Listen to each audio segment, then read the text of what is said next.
donne la parole au président Macron.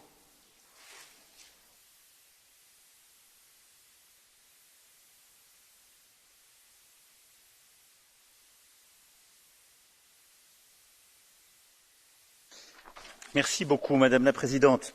Je vais tâcher de revenir sur les principaux points qui ont été soulevés. Merci beaucoup au Président Weber pour son appel à l'action que je partage.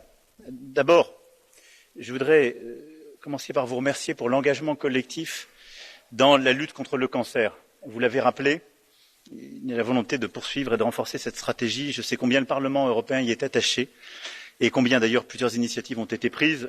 Nous aurons plusieurs sessions de travail très concrètes en la matière durant ce semestre, autour, de manière non exclusive, mais principalement de 3 axes, les sujets de prévention, les sujets de cancer pédiatrique et de conciliation cancer et emploi. Mais je voulais vous remercier puisque vous aviez évoqué ce sujet si important. Vous avez évoqué la souveraineté européenne, Président. Je veux d'abord défendre ce qui a été fait ces dernières années, par nous tous. De manière très rapide. En matière de défense, nous avons avancé beaucoup plus que nous ne l'avions fait durant les dernières décennies, avec le Fonds européen de défense, avec une stratégie commune, avec aussi des choix technologiques communs, avec des projets collectifs. Je pourrais revenir si d'aucuns le souhaitent ici, mais beaucoup de choses ont été faites. En matière aussi technologique, grâce d'ailleurs à certains de vos votes, à l'agenda qui est en train de se parachever, aux propositions de la Commission européenne, nous sommes en train à nouveau de rebâtir un agenda de souveraineté technologique, là où l'Europe s'était souvent pensée comme uniquement un marché. Et ce changement de logiciel est très important. Il faut que le marché ait une concurrence pure et parfaite pour éviter les dysfonctionnements et que les géants viennent bousculer notre souveraineté, c'est ce qui est fait aussi par la Commission, mais il faut qu'on ait une stratégie en matière d'offres cohérente, c'est ce qui est en train d'être fait. Et je dirais que la meilleure démonstration que la souveraineté n'a pas été qu'un vain mot fut la période du Covid. Grâce à l'action collective, nous avons acheté des vaccins comme aucun de nos États n'aurait pu le faire. Et je le dis avec beaucoup de modestie, je l'ai d'ailleurs assumé devant le peuple français. Je n'aurais pas pu, le gouvernement n'aurait pas pu organiser une stratégie de vaccination en France si nous n'avions pas eu l'Europe. C'est l'élément même de la souveraineté. Nous avons acheté, puis nous avons produit, nous avons exporté et nous pouvons donner. Ça, c'est la souveraineté. Donc il y a beaucoup d'éléments très concrets d'une politique de souveraineté. Je ne suis pas pour que nous nous flagellions. Et puis, peut-être dernier point en matière économique et financière, nous avons eu une politique souveraine. La Banque centrale européenne a décidé très vite, une politique financière très volontariste, et nous avons bâti à partir de juillet, et un travail durant tout l'été et l'automne considérable du Parlement, un plan de relance européen qui est l'élément même d'une souveraineté. Parce que nous avons décidé de construire des choix macroéconomiques et d'investissement pour résister à la crise et relancer. Donc pour toutes ces raisons, je pense que on a beaucoup agi, mais il faut continuer, et je partage votre volonté d'aller plus loin. Vous avez évoqué la Russie, Président. Je l'ai dit, je suis parfaitement d'accord, moi je pense qu'il nous faut agir. Je le pense d'autant plus que, comme vous le savez, la France a initié le retour à un dialogue actif et exigeant avec un travail. Et qu'ensuite, avec la chancelière Merkel, nous avons, il y a quelques mois, poussé pour le retour d'un dialogue européen avec la Russie. Nous n'avons pas été suivis par nos collègues. Je le regrette. On va remettre justement ce travail en œuvre, parce qu'il est très difficile d'avoir une politique de souveraineté à l'égard de la Russie si on décide de ne pas parler à la Russie. Nous avons une politique de sanctions qui prévaut depuis 2014, mais ça ne suffit pas. On doit avoir un agenda complet, et j'ai essayé de le décrire à travers cette initiative que je propose, qui est de bâtir justement ce nouvel ordre de sécurité et de stabilité. Ensuite, je le dis avec beaucoup de force, il nous faut bâtir les conditions de la souveraineté, c'est-à-dire l'indépendance accrue vis-à-vis de la Russie. Quand je regarde nos importations en termes de pétrole et de gaz, nous ne sommes pas indépendants vis-à-vis de la Russie. Alors nous ne deviendrons pas du jour au lendemain. Je ne pense pas qu'il faille couper tous les liens. Au contraire, nous avons beaucoup de liens avec la Russie. Mais si nous voulons peser, nous ne devons jamais être dans une situation de vulnérabilité. Et c'est aussi un débat que nous devons conduire à la lumière de ce sujet, et il est clair ô combien les stratégies climatiques, j'y reviendrai. Mais je partage et je pense donc que la solution pour moi à cet égard, dans les prochaines semaines, c'est de faire une proposition européenne concrète. Sur l'état de droit et les valeurs, je partage tout à fait ce que vous avez dit. D'abord, je distinguais juste très rapidement les sujets. Il y a le régime général de conditionnalité. Plusieurs d'entre vous l'ont rappelé, mesdames les présidentes également, Et Monsieur le Président, celui-ci, le Parlement européen s'est beaucoup battu et à juste titre. Il viendra protéger le budget de l'Union contre les violations de l'état de droit portant atteinte aux intérêts financiers de l'Union. Pour l'heure, nous sommes, comme vous le savez, dans l'attente de l'arrêt de la Cour de justice sur ce règlement qui, s'il est validé, nous le savons, devra être pleinement appliqué par la Commission. Et la Commission, d'ailleurs, a posé tous les jalons sur ce sujet grâce à ce qui a été ici proposé, discuté, voté. Ensuite, il y a les procédures fondées sur l'article 7 du traité. Et là, la procédure se poursuit grâce au point de situation aux auditions organisées par les présidences successives du Conseil. Nous en aurons une en février pour la Pologne et en mars pour la Hongrie. Et donc, je souhaite que sur ces sujets, nous puissions avancer comme vous. Je considère que ça va trop lentement. Mais je pense que notre intérêt est d'essayer de convaincre et de faire modifier, comme d'ailleurs ce à quoi la Commission européenne s'est attachée ces dernières semaines, tout particulièrement avec la Pologne, parce que je ne crois pas que la réponse au sujet de l'état de droit soit le rétrécissement de l'Europe et, au fond, l'acceptation que certains pays puissent quitter l'aventure commune simplement parce qu'ils ne respecteraient pas les règles. Et donc, c'est ce levier qui prend parfois plus de temps. Mais comme vous, je considère que les choses sont trop lentes à cet égard. Il nous faut donc avoir des mesures sans doute plus fortes parfois, dans le cadre de nos réformes. Il nous faut aussi mener et continuer le travail de conviction. Et puis, il y a les procédures contentieuses fondées sur l'état de droit, qui sont nombreuses, et je veux les rappeler quand on parle d'état de droit, parce que là, il y a une vraie efficacité, une vraie action commune. Ces procédures contentieuses, elles font l'objet de décisions de justice, elles sont assorties d'astreintes financières significatives, 1 million d'euros par jour actuellement contre la Pologne, par exemple, pour ne pas avoir exécuté un arrêt de la Cour de justice, ce qui témoigne d'une vraie détermination de la Commission, en tant que gardienne des traités, et de notre Cour de justice, à ne pas laisser s'installer des atteintes à nos valeurs fondamentales.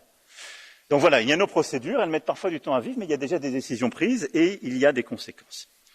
Sur la transition climatique, vous l'avez évoqué en parlant d'unité de nos peuples, je reviendrai sur cette transition évidemment et son importance.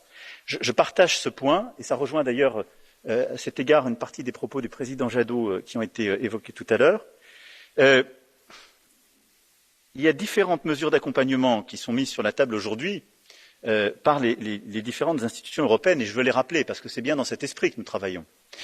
D'abord, il y a le Fonds de transition juste, qui a été créé en 2021 pour accompagner la transition des régions à forte intensité de carbone, avec quand même un budget de 17,5 milliards d'euros sur 2021-2027. Et ensuite, dans le plan de relance européen, une composante, la principale, qui est la facilité pour la relance et la résilience, qui sera consacrée à 37% à la lutte contre le réchauffement climatique avec des vraies mesures d'accompagnement. Il y a ensuite ce que nous avons fait dans chacun de nos pays. La France a utilisé le plan de relance pour plusieurs de ces mesures d'accompagnement. Et il y a la création d'un fonds social pour le climat, qui est une proposition de la Commission pour accompagner les mécanismes. Donc c'est exactement dans cet esprit, je le dis à l'un et l'autre, que les choses avancent et que le travail se fait. Je partage totalement l'esprit de rassemblement que vous avez évoqué. Madame la Présidente García Pérez, sur l'état de droit, vous aviez des questions communes, je viens d'y répondre. Je voudrais juste faire une précision, parce qu'elle a son importance ici comme en France. Il n'y a jamais eu de choix de la France d'un seul coup de faire disparaître le drapeau européen. Vous avez été mal informé, je me dois de rappeler juste les faits et la réalité. Partout où nous avons des cérémonies ou des célébrations, le drapeau européen flotte à côté du drapeau français. Quand je m'exprime d'ailleurs devant nos compatriotes, c'est ce qui se passe. Et le drapeau français ne flotte jamais le 1er janvier de l'année à l'Arc de Triomphe. Jamais. Il n'y a pas de drapeau. Et donc, pour célébrer ce semestre européen, nous avons, à partir du 31 décembre, comme d'ailleurs dans beaucoup d'autres monuments, décidé de faire flotter le drapeau européen seul, à la place de rien. Et le premier au soir, il a été retiré. Voilà juste. Il y a eu beaucoup de polémiques, parce que d'aucuns n'assument pas cette adhésion, cette volonté, cet esprit européen. Un drapeau se serait substitué à l'autre, je le concède. Un drapeau européen flotte à la place de rien, j'en suis fier.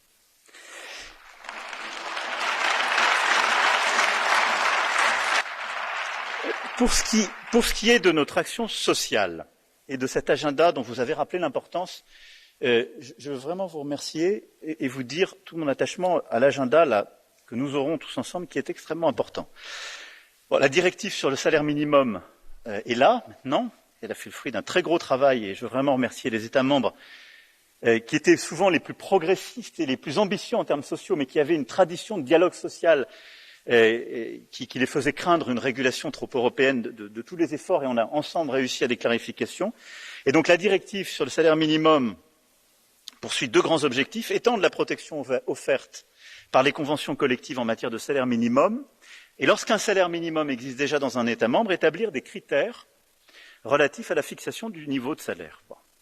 Et donc nous sommes là pleinement dans notre rôle, je crois pouvoir le dire, en tant qu'Union européenne, de respecter les compétences, les spécificités, les responsabilités de chacun dans nos États, mais de créer une convergence sociale par le haut dans le respect de chacun des modèles.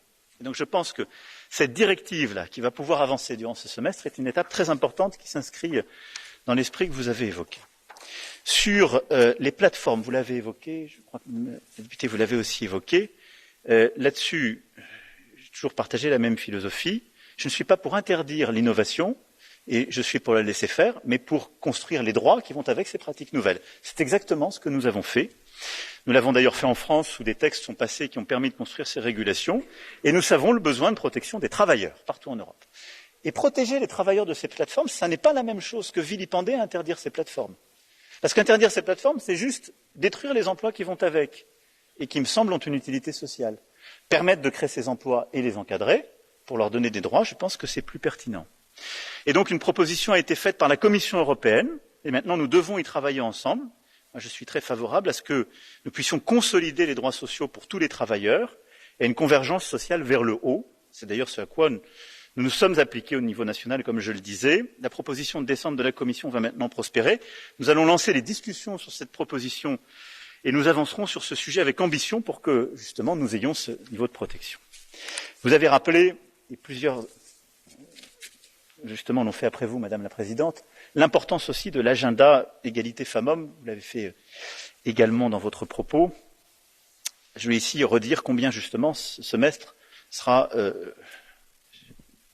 jalonné par plusieurs textes importants. Sur le volet de l'égalité professionnelle, nous nous attacherons à faire progresser les discussions sur la directive relative à un meilleur équilibre femmes-hommes dans les conseils d'administration. Les conditions sont aujourd'hui levées, en particulier à travers une nouvelle coalition en Allemagne, pour que nous puissions avancer sur ce texte. Et donc je souhaite que nous puissions réaccélérer les choses. En matière d'égalité des rémunérations dans un contexte d'écart persistant entre les femmes et les hommes, la priorité de la présidence sera d'initier les trilogues sur la directive transparence salariale et contribuer ainsi au renforcement de l'application du principe de l'égalité des rémunérations pour un même travail ou un travail de même valeur. Et nous travaillerons aussi sur la proposition à venir de la Commission sur la prévention et la lutte contre les violences faites aux femmes et les violences domestiques. Et nous continuerons de promouvoir la ratification universelle de la Convention d'Istanbul, dont je rappelle l'importance, qui fait, je sais, encore l'objet de plusieurs réticences de la part de plusieurs États membres. Voilà quelques points de clarification que je voulais faire.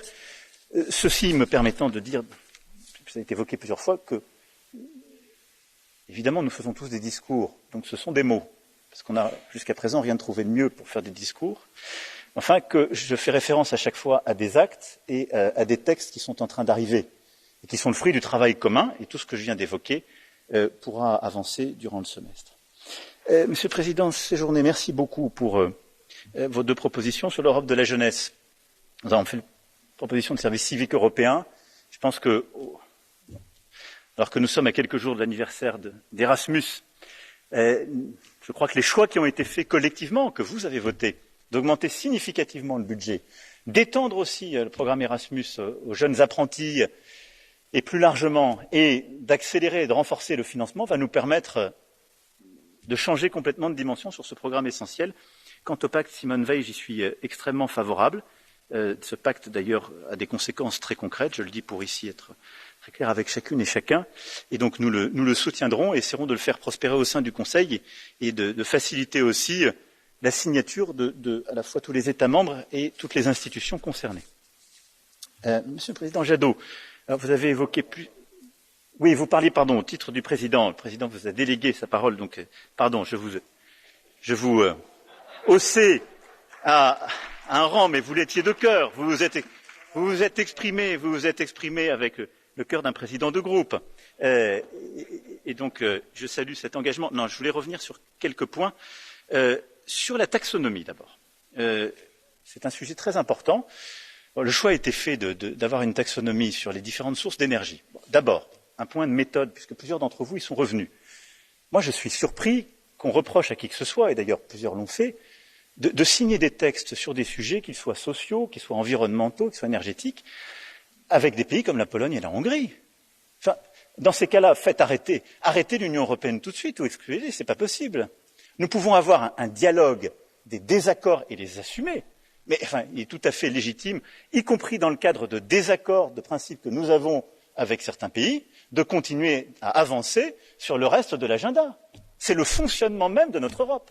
Sinon, vous bloquez l'Europe à chaque instant, parce que demain, vous-même ou un de vos collègues dira quiconque est en désaccord avec vous sur le climat, qui est plus important que tout, ne mérite plus d'être à la table quand on parle d'égalité femmes-hommes ou quand on parle d'état de droit. Ça ne marche pas. Donc, non, mais c'est le fonctionnement même de notre Europe et de sa possibilité d'avancer et de progresser. Alors, ensuite, je vous le dis avec beaucoup de sincérité, la France n'est pas porteuse d'un agenda gazier. Notre histoire, notre mix électrique fait que nous n'en avons pas besoin. Mais je regarde aussi juste la réalité scientifique, puisque vous avez fait appel à elle. Nous n'avons pas aujourd'hui technologiquement la possibilité de substituer des formes de production d'électricité intermittentes à des formes de production non intermittentes. C'est une réalité. Sinon, nous mettons notre capacité de fourniture d'électricité de nos compatriotes en danger. Ce qui veut dire que l'électricité aujourd'hui non intermittente, elle est produite par le charbon, par le gaz, par le nucléaire. Et ensuite, vous avez les énergies renouvelables qu'il faut continuer de développer, et nous devons faire beaucoup plus, qui, le jour où nous aurons des technologies de stockage, pourra s'y substituer, pas aujourd'hui. Tous les scientifiques internationaux ont classé ces sources d'énergie, de production d'électricité non intermittente. Le GIEC même l'a fait. Je vous renvoie à ces travaux, dont le caractère scientifique et indépendant ne peut être ici contesté. La source la plus polluante est le charbon. Beaucoup de nos pays l'ont encore. La deuxième est le gaz. Et donc, pour les pays qui veulent se sortir du charbon, à ce moment-là, utiliser le gaz est pertinent. Ce n'est pas le cas de la France, mais c'est une réalité. Et nous devons accompagner certains pays européens qui doivent sortir du charbon et qui passeront par le gaz. Et d'autres ont le nucléaire comme la France, et certains autres, pour porter leur stratégie, ont besoin du nucléaire. Et donc, à cet égard, reconnaître le nucléaire comme une source d'énergie bas carbone est simplement une réalité scientifique. C'est pourquoi je considère que le texte de la Commission est un bon texte, parce qu'il est basé sur les éléments scientifiques. J'ajoute à cela que non content de permettre seule à l'Europe de réaliser sa stratégie de transition, parce que sans ce texte, nous ne pourrions pas le faire, eh bien, il est cohérent d'un point de vue de souveraineté, parce qu'il se trouve que l'énergie basée sur le nucléaire, nous la produisons sur notre sol. Et que le gaz, nous ne le produisons quasiment plus sur notre sol, nous l'importons. C'est aussi une réalité.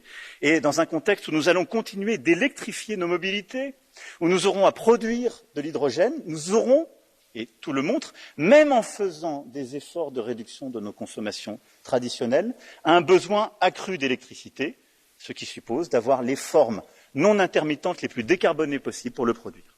Voilà pourquoi je considère que défendre cette taxonomie et le nucléaire est un choix cohérent avec la lutte contre le réchauffement et les dérèglements climatiques.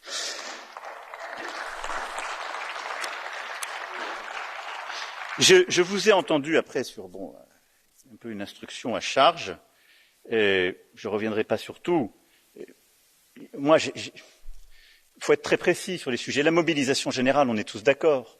Mais la mobilisation générale, c'est un slogan. Il faut ensuite rentrer dans le détail. J'aurais voulu la mobilisation générale de tous les Européens quand, en 2018, la France a porté un agenda ambitieux sur le glyphosate. Nous avons été peu suivis, y compris par des gouvernements où les forces politiques que vous représentez étaient aux responsabilités. Je me félicite que nous ayons tous adhéré en fin d'année dernière à la neutralité carbone. Nous étions 3 au début, y compris contre des gouvernements où il y avait les forces politiques que vous représentez. Nous étions, je crois, 8 ou 10 à Sibiu, je m'en rappelle encore, et nous avons fini par convaincre tout le monde. La France a été aux avant-postes de cette stratégie. Vous ne pouvez pas le nier parce que vous mentiriez.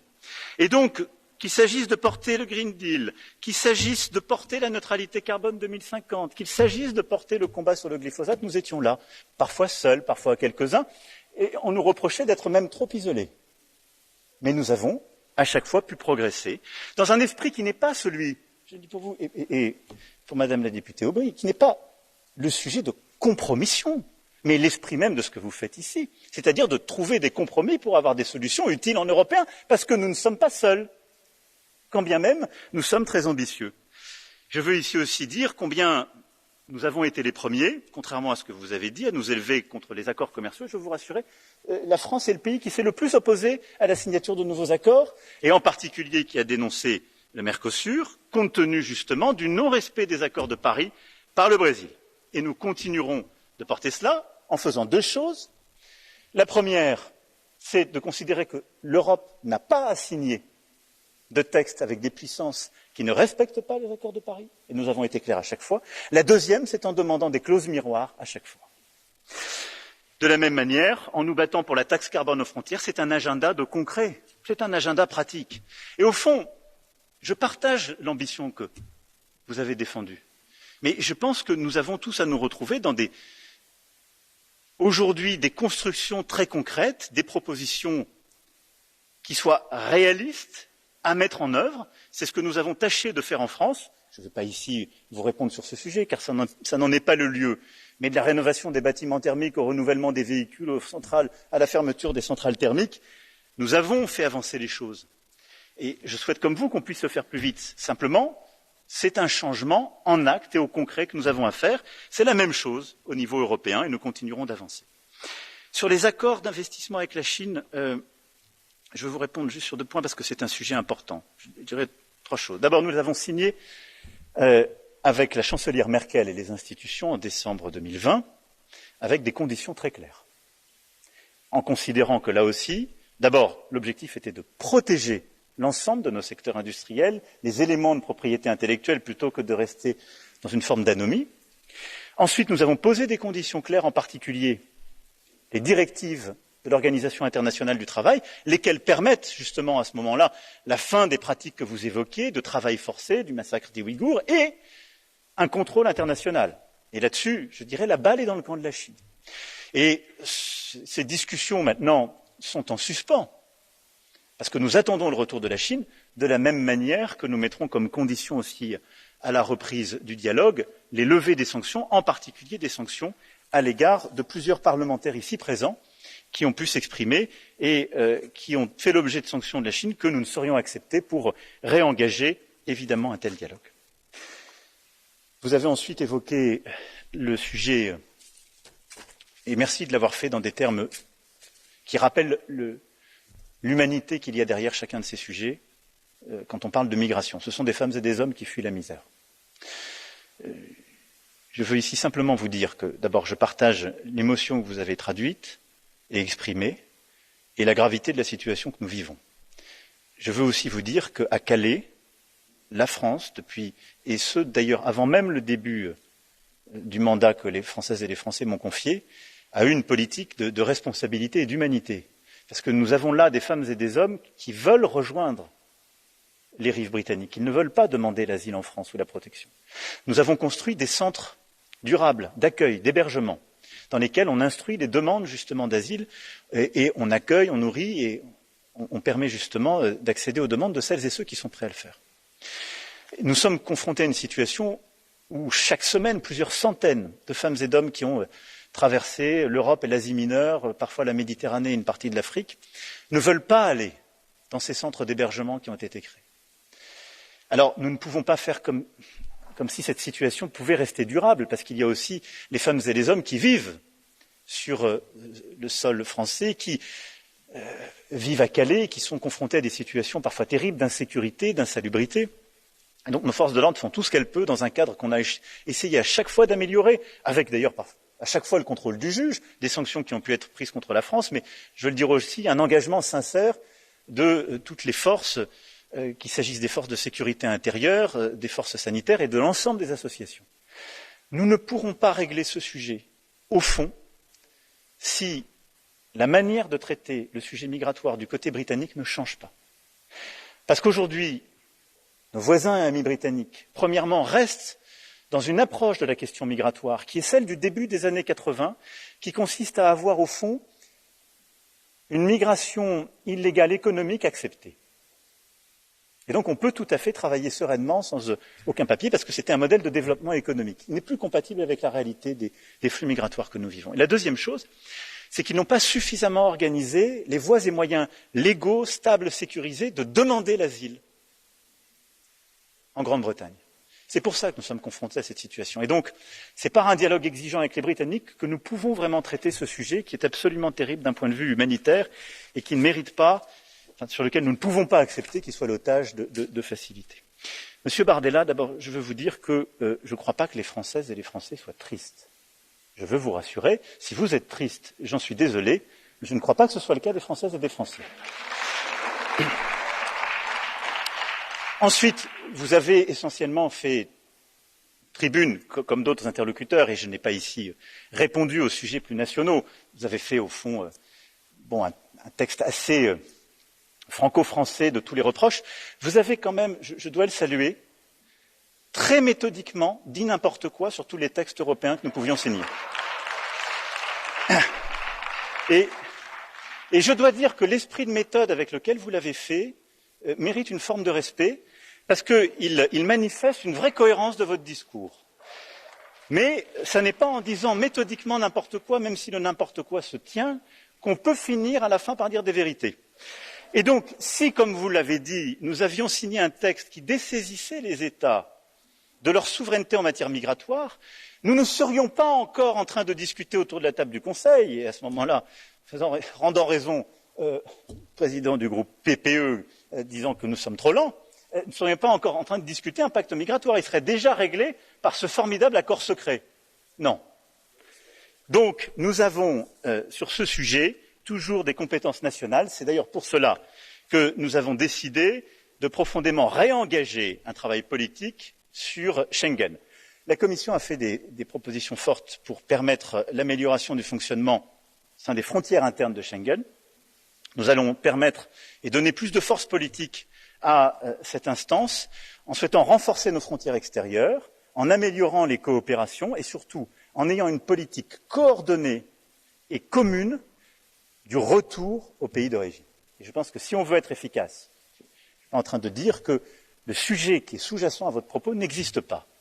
Aujourd'hui, nous sommes confrontés à une pression migratoire.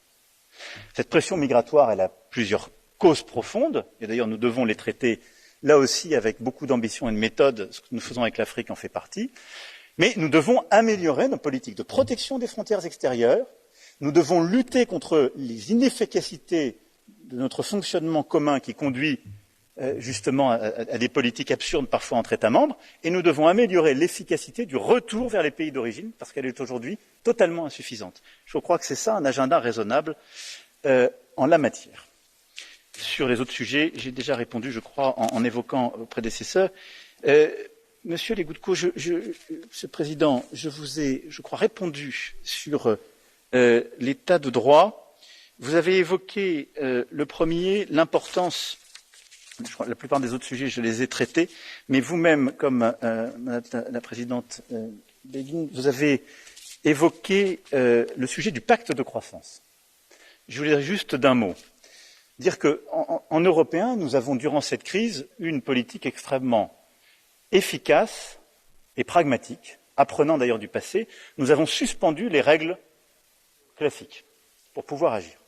Et nous nous sommes dotés, ce qui est unique dans notre histoire, de ce plan de relance qui a permis d'investir massivement en tant qu'Européens. La question va être celle, justement, d'une forme de retour à la normale. Cette normalité ne sera pas celle d'avant la crise.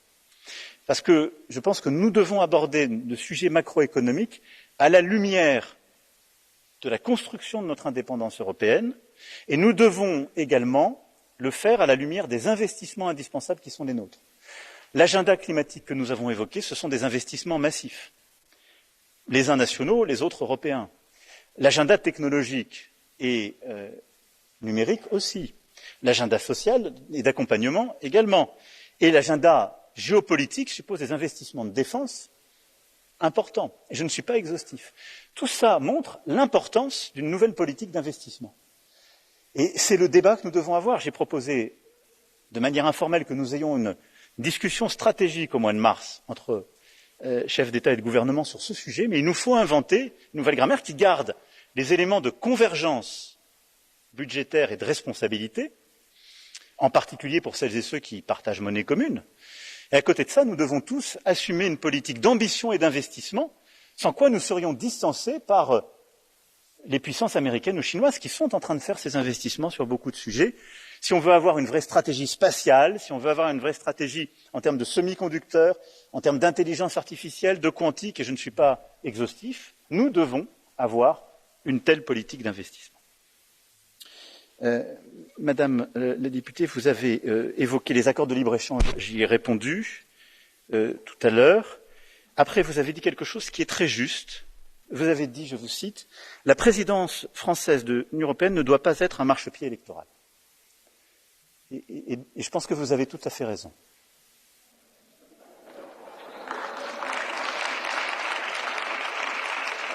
Donc, à plusieurs ici, vous avez eu raison de ne pas le faire.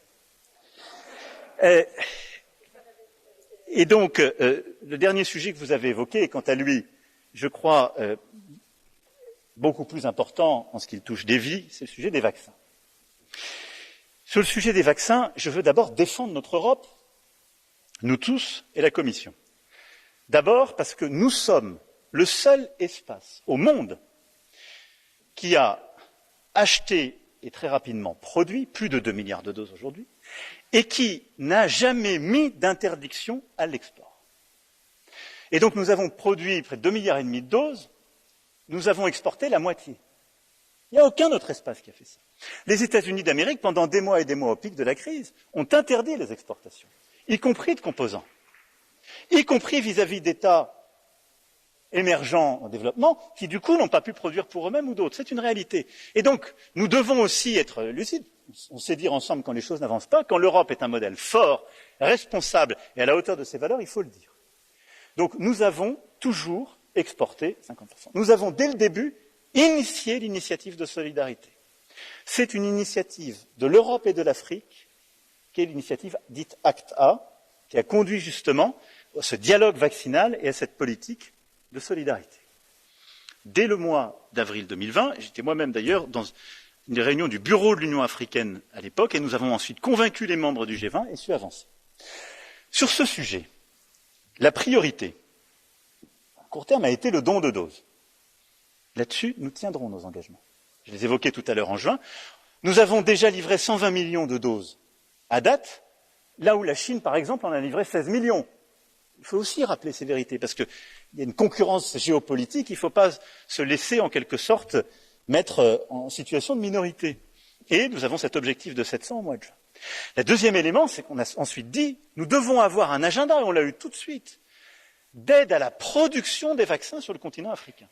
Mais je le dis aussi ici avec beaucoup de lucidité, la vaccination d'aujourd'hui ne se fait pas avec la production qu'on commence. Il faut être très honnête avec nous-mêmes.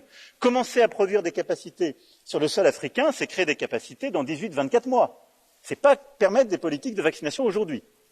Donc, la priorité des priorités pour un vaccin que nous avons depuis 1 an, ça a été de donner les doses, de les livrer et surtout qu'elles arrivent à bon port et qu'on organise les campagnes. On doit continuer de faire mieux, et là, je veux apporter 2 compléments. 1, nous devons continuer d'améliorer le travail avec l'UNICEF, parce que sur le terrain, on a vu certaines politiques qui ont échoué du fait de la désorganisation, et donc c'est vraiment un sujet très concret et matériel, il ne faut pas le lâcher.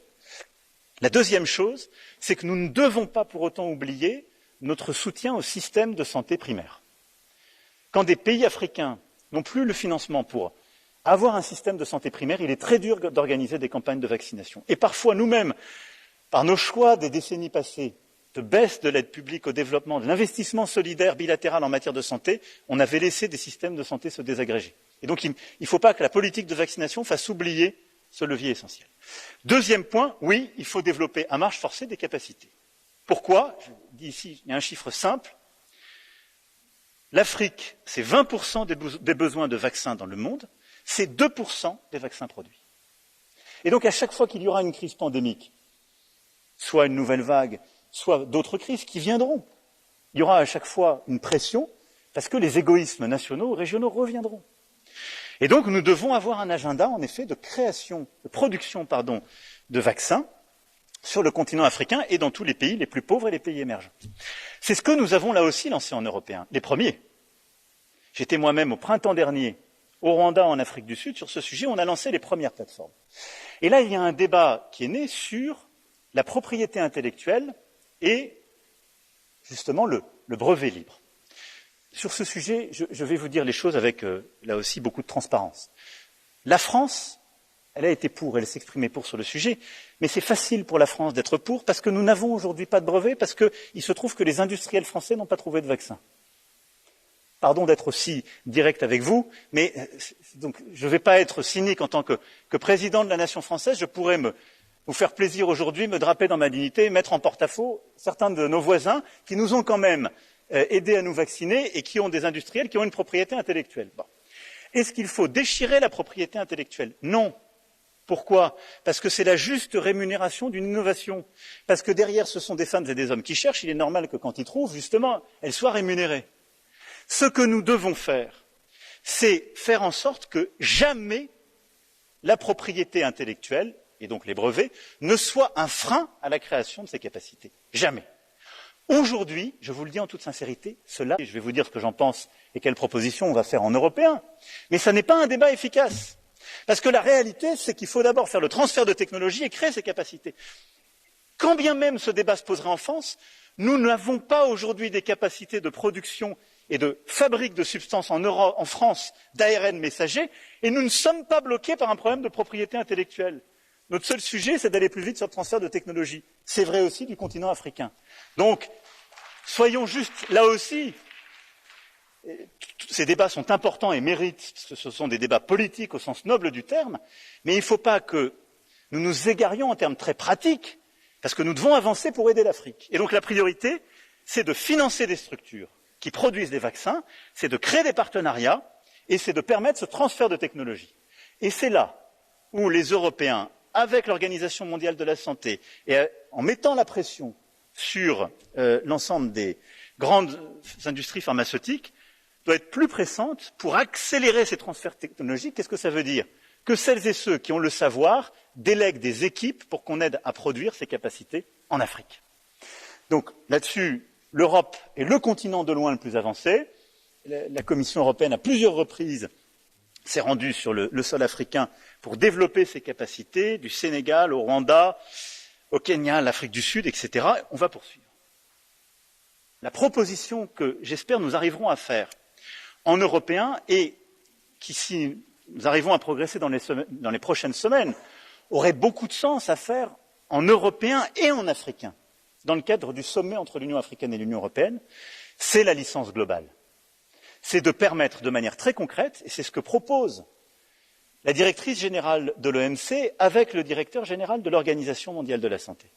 C'est de faire en sorte que, justement, à chaque fois qu'on crée ces capacités, eh bien, on lève toutes les contraintes en termes de capacité, de propriété intellectuelle, de transfert de technologie, pour permettre, de manière, je dirais, immédiate et sans coût, de développer ces capacités en Afrique. Et donc, ce à quoi nous allons œuvrer d'ici à la fin du mois de février, c'est de pouvoir porter dans le sommet Union africaine-Union européenne une proposition commune de licence globale pour les vaccins Covid, et je l'espère plus largement, et pouvoir défendre cet agenda. Je crois, Madame la Présidente, que j'ai répondu, ce faisant, aux questions que vous aviez posées, puisque vous m'aviez réinterrogé sur le modèle de croissance, sur nos valeurs, et je crois avoir été à peu près exhaustif dans les interpellations, au-delà des sujets plus politiques et nationaux. Merci beaucoup. Merci. Merci, Monsieur le Président, pour votre